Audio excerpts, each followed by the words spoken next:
The Bible in a Year, Day 43, Leviticus 15 through 17. The Lord said to Moses and Aaron, "Speak to the Israelites and tell them, when any man has a genital discharge, he is thereby unclean. Such is his uncleanness from this discharge, whether his body drains freely with the discharge or is blocked up from the discharge. His uncleanness is on him all the days that his body discharges or is blocked up from his discharge. This is his uncleanness. Any bed on which the man with the discharge lies is unclean, and any article on which he sits is unclean. Anyone who touches his bed shall wash his garments, bathe with water, and be unclean until evening. Whoever sits on an article on which the man with the discharge was sitting shall wash his garments, bathe in water, and be unclean until evening. Whoever touches the body of the man with a discharge shall wash his garments, bathe in water, and be unclean until evening. If the man with the discharge spits on a clean person, the latter shall wash his garments, bathe in water, and be unclean until evening. Any saddle on which the man with the discharge rides is unclean. Whoever touches anything that was under him shall be unclean until evening. Whoever carries any such thing shall wash his garments, bathe in water, and be unclean until evening. Anyone whom the man with the discharge touches with his unrinsed hands shall wash his garments, bathe in water, and be unclean until evening. Earthenware touched by the man with the discharge shall be broken, and every wooden article shall be rinsed with water. When a man with a discharge becomes clean of the discharge, he shall count 7 days for his purification. Then he shall wash his garments and bathe his body in fresh water, and so he will be clean. On the 8th day he shall take 2 turtle doves or 2 pigeons, and going before the Lord to the entrance of the tent of meeting, he shall give them to the priest, who shall offer them up, the one as a purification offering, and the other as a burnt offering. Thus shall the priest make atonement before the Lord for the man because of his discharge. When a man has an emission of semen, he shall bathe his whole body in water and be unclean until evening. Any piece of cloth or leather with semen on it shall be washed with water and be unclean until evening. If a man has sexual relations with a woman, they shall both bathe in water and be unclean until evening. When a woman has a flow of blood from her body, she shall be in a state of menstrual uncleanness for 7 days. Anyone who touches her shall be unclean until evening. Anything on which she lies or stirs during her menstrual period shall be unclean. Anyone who touches her shall wash his garments, bathe in water, and be unclean until evening. Whoever touches any article on which she was sitting shall wash his garments, bathe in water, and be unclean until evening. Whether an object is on the bed or on something she sat upon, when the person touches it, that person shall be unclean until evening. If a man lies with her, he contracts her menstrual uncleanness and shall be unclean for 7 days. Every bed on which he then lies also becomes unclean. When a woman has a flow of blood for several days outside her menstrual period, or when her flow continues beyond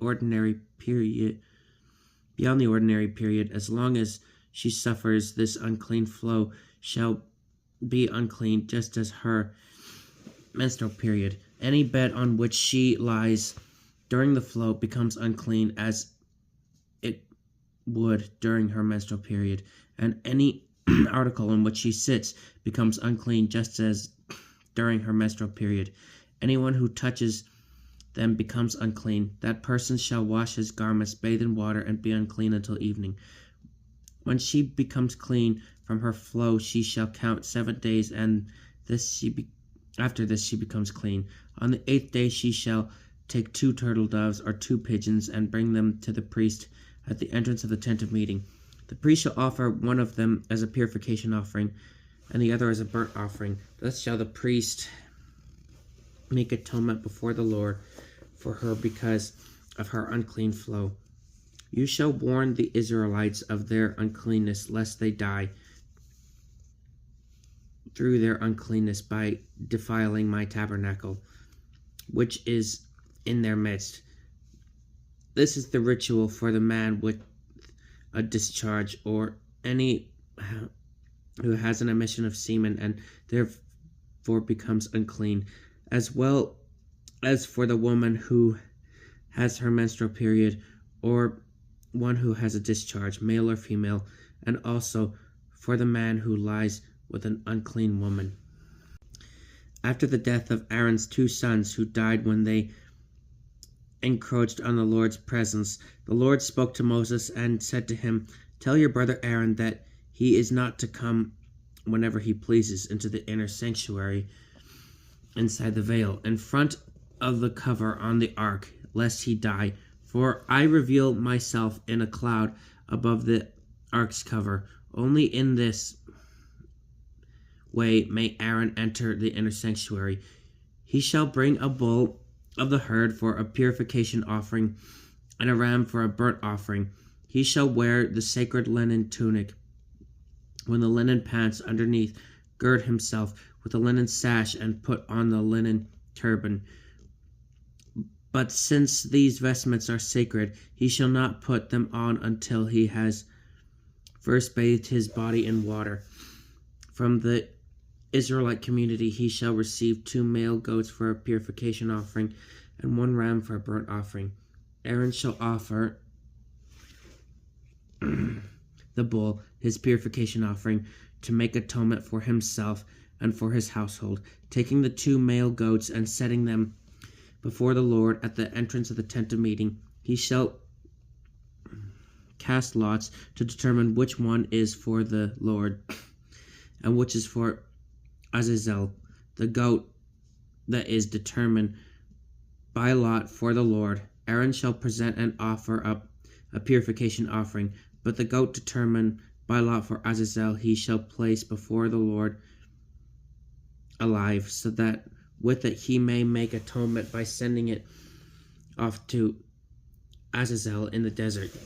Thus shall Aaron offer his bull for the purification offering to make atonement for himself and for his family when he has slaughtered it.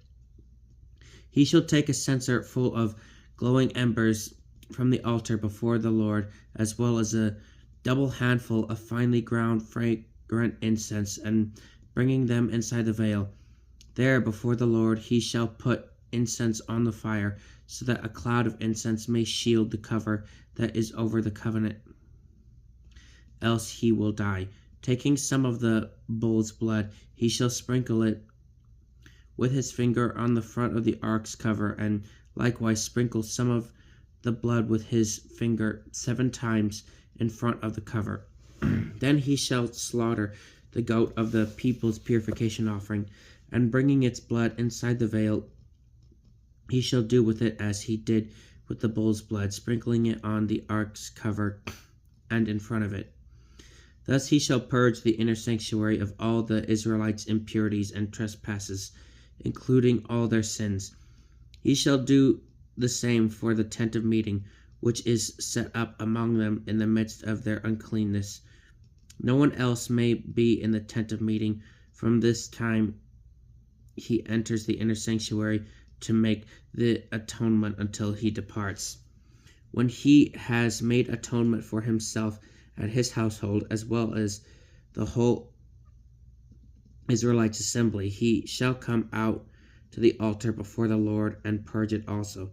Taking some of the bull's and the goat's blood, he shall put it on the horns around the altar, and with his finger sprinkle some of the blood on it 7 times. Thus he shall purify and sanctify it from the impurities of the Israelites. When he has finished purging the inner sanctuary, the tent of meeting, and the altar, Aaron shall bring forward the live goat. Laying both hands on its head, He shall confess over it all the iniquities of the Israelites and their trespasses, including all their sins, and so put them on the goat's head. He shall then have it led into the wilderness by an attendant. The goat will carry off all their iniquities to an isolated region. When the goat is dispatched into the wilderness, Aaron shall go into the tent of meeting, strip off the linen vestments he has put on when he entered the inner sanctuary, and leave them in the tent of meeting. After bathing his body with water in a sacred place, he shall put on his regular vestments, and then come out and offer his own and the people's burnt offering in atonement for himself and for the people, and also burn the fat of the purification offering on the altar. The man who led away the goat for Azazel shall wash his garments and bathe his body in water. Only then may he enter the camp. The bull and the goat of the purification offering, whose blood was brought to make atonement in the inner sanctuary, shall be taken outside the camp, where there is hides and flesh and dung shall be burned in the fire. The one who burns them all shall wash his garments and bathe his body in water. Only then may he enter the camp. This shall be an everlasting statute for you. On the 10th day of the 7th month, every one of you, whether a native or a resident alien, shall humble yourselves and shall do no work. For on this day atonement is made for you to make you clean of all your sins. You will be cleansed before the Lord. It shall be a Sabbath of complete rest for you, on which you must humble yourselves, an everlasting statute. This atonement is to be made by the priest who has been anointed and ordained to the priesthood in succession to his father. He shall wear the linen garment, the sacred vestments, and purge the most sacred part of the sanctuary, as well as the tent of meeting and the altar. He shall also make atonement for the priests and all the people of the assembly. This then shall be an everlasting statute for you. Once a year atonement shall be made on behalf of the Israelites for all their sins. And Moses did as the Lord had commanded him.